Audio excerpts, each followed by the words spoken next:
¿Ah? ¿Ah?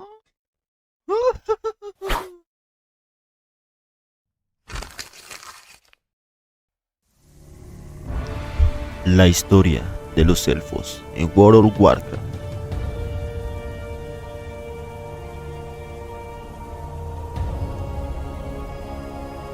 De la gloria a la oscuridad.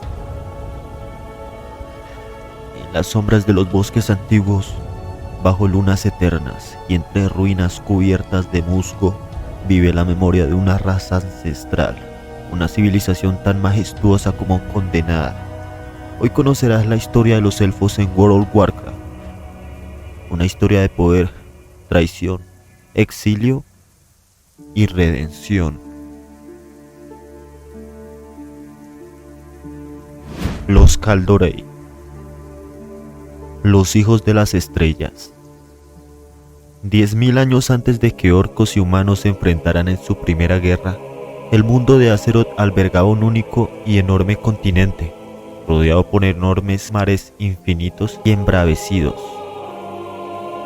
Esa masa de tierra conocida como Kalimdor albergaba diversas razas y criaturas, todas ellas luchando por sobrevivir entre los elementos salvajes del mundo despierto.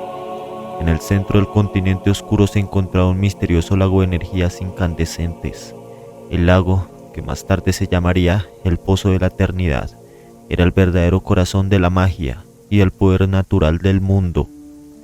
Extrayendo sus energías de la infinita gran oscuridad que se extendía más allá del mundo, el pozo actuaba como una fuente mística, enviando sus potentes energías a todo el mundo para nutrir la vida en todas sus maravillosas formas.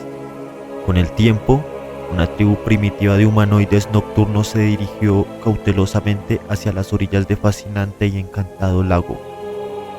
Los humanoides nómadas y salvajes, atraídos por las extrañas energías del pozo, construyeron rudimentarias viviendas en sus tranquilas orillas.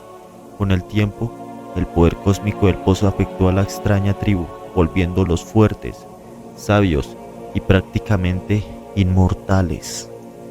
La tribu adoptó el nombre de Kaldorei, que significa hijos de las estrellas, en su lengua materna.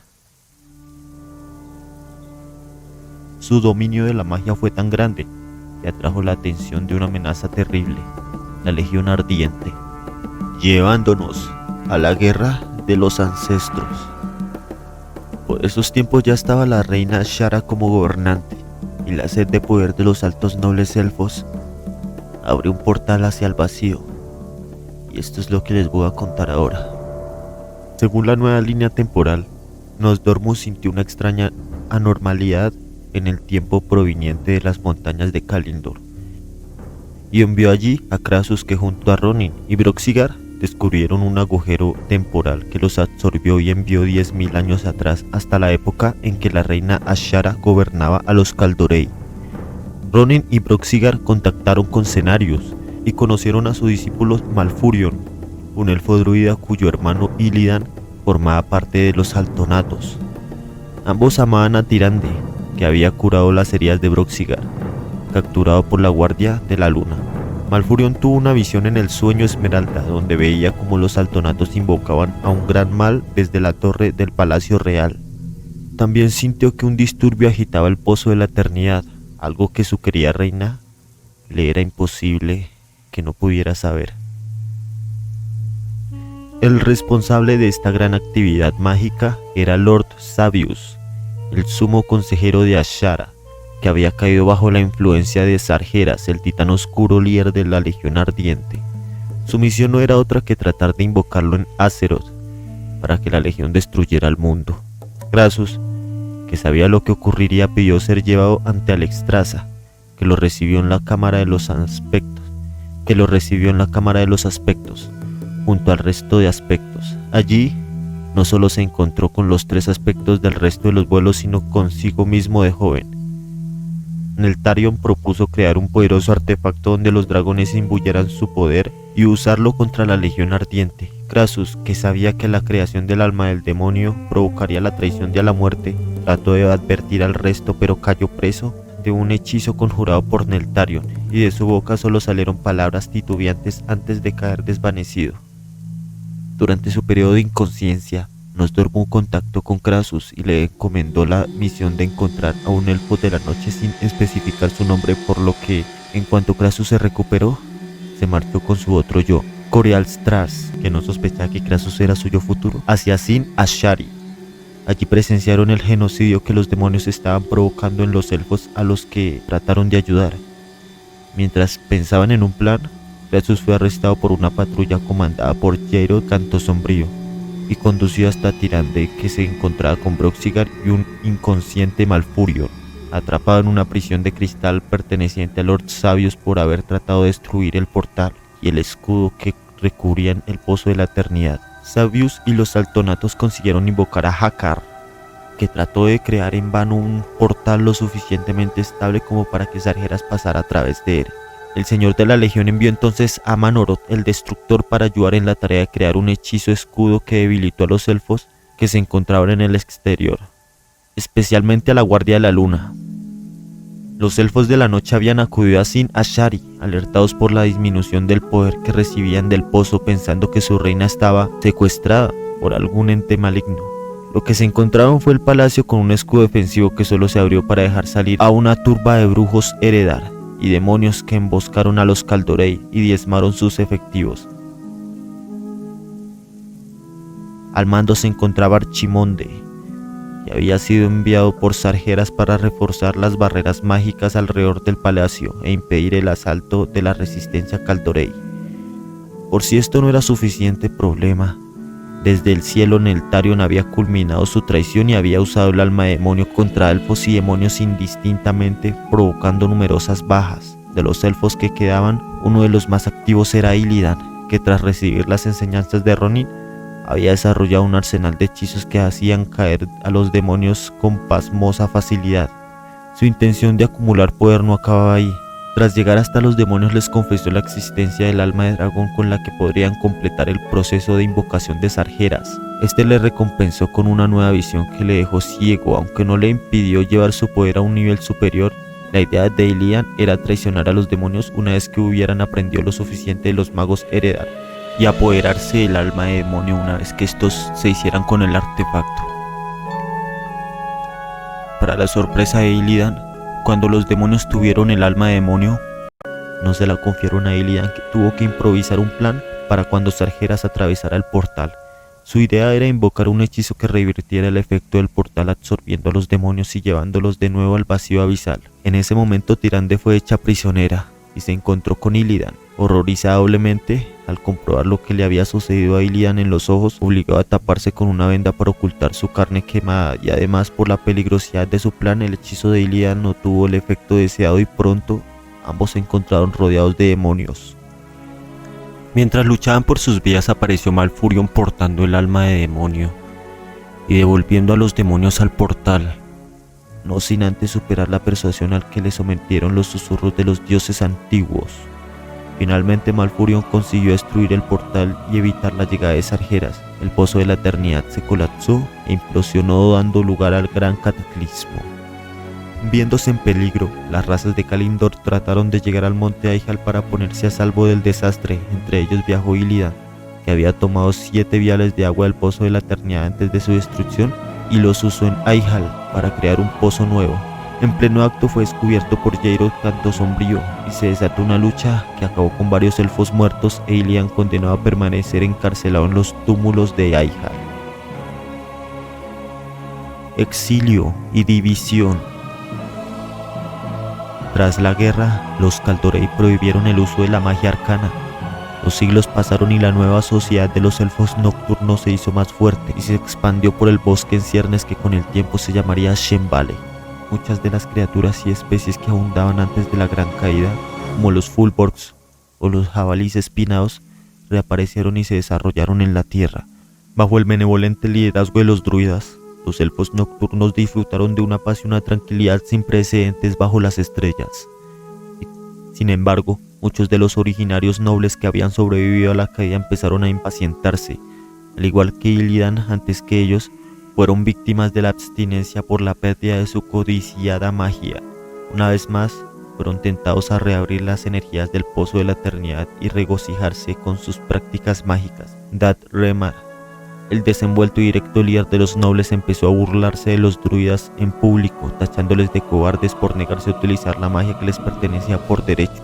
Malfurion y los druidas se irritaron ante los comentarios de Dad Remar y advirtieron a los nobles que cualquier intento de uso de la magia sería castigado con la muerte. En su insolencia, Dad Remar y sus seguidores desataron una terrible tempestad sobre Ashen Valley. En un desventurado intento de convencer a los druidas de revocar su ley, los druidas, incapaces de asesinar a tantos de los suyos, decidieron exiliar a los insensatos nobles de sus tierras. Dad Remar y sus seguidores, satisfechos de librarse por fin de sus conservadores primos, prepararon unos barcos construidos especialmente para la ocasión y se hicieron a la mar, aunque ninguno de ellos sabía lo que les esperaba más allá de las aguas de la furiosa Maelstrom.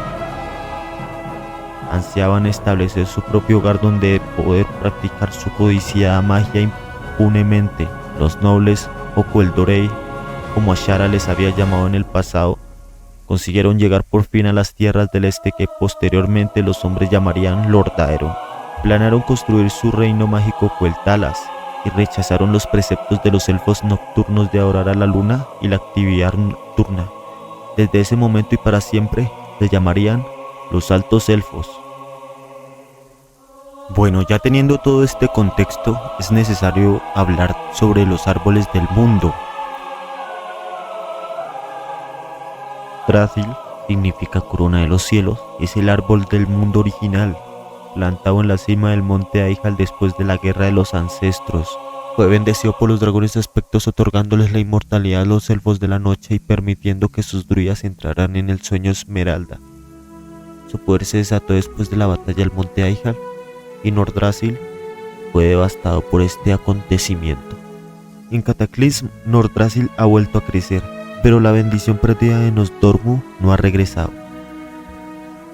Teldrassil, situado en una isla del mismo nombre en la costa del norte de Kalimdor, el árbol gigante de Teldrassil, que significa corona de la tierra, fue un intento fallido del archidruida Fandral Corsocelada y sus compatriotas de restaurar la inmortalidad de los elfos de la noche, perdida con la destrucción de Nordrassil. Teldrassil fue finalmente bendecida por Alexstrasza y Ysera años más tarde, pero no por Nosdormu. Actualmente es el más joven de los árboles del mundo. Vordrassil fue un intento fallido en un árbol del mundo, situado en las colinas de Grizzly del sur de Rasga Norte. Destruido por los antiguos druidas, ahora es el sitio de la ciudad de Fulborgs o Separd. El dios antiguo Yogg-Saron duerme bajo sus raíces y parece haber sido responsable de la corrupción de los Fulborgs. La corrupción de Vordrassil por Yogg-Saron fue el motivo de su destrucción. Ishaladrathi es un árbol del mundo en Valshara, en las Islas Abruptas. Se ha corrompido por la pesadilla Esmeralda y también sirve como puerta de entrada al sueño Esmeralda. Los sátiros sobrevivientes se sometieron a un sueño eterno bajo las raíces del árbol. Con el regreso de Sabius, los sátiros se han liberado. La Tercera Guerra. Pasaron miles de años y los elfos vivían en armonía. Los archidruidas habían entrado en un letargo en el sueño Esmeralda. Al comienzo de la invasión de la plaga y la Legión Ardiente, su respuesta inicial fue aislamiento y desconfianza hacia las razas forasteras, principalmente los orcos y los humanos, que llegaron a las costas de Kalimdor. Sin embargo, la inminente amenaza que representaba la Legión Ardiente, liderada por el demonio Archimonde, los obligó a reconsiderar su postura. La archidruida Tirande, líder de los elfos de la noche, despertó a los druidas de su largo letargo en el sueño Esmeralda, incluyendo a su amado Malfurion. Juntos, y no sin reticencia, formaron una alianza sin precedentes con la Horda de Thrall y las fuerzas de la alianza lideradas por Jaina Proudmoore. La culminación de sus esfuerzos fue la batalla del monte Aihal. En un acto de sacrificio supremo, los elfos de la noche sacrificaron su inmortalidad, desatando el poder del árbol del mundo Nordrassil, para destruir a Archimonde y repeler a la Legión Ardiente. Esta acción, aunque les costó su don más preciado, salvó a Azeroth de la dominación demoníaca.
Eso sería todo hasta el final de Warcraft 3. En World of Warcraft ya la historia es diferente, ya ha avanzado demasiado. Para un próximo video vamos a hablar sobre los elfos de sangre independientemente y también sobre los elfos del vacío. Bueno mi gente, espero les haya gustado, dejen su like y suscríbanse para más contenido. Un abrazo.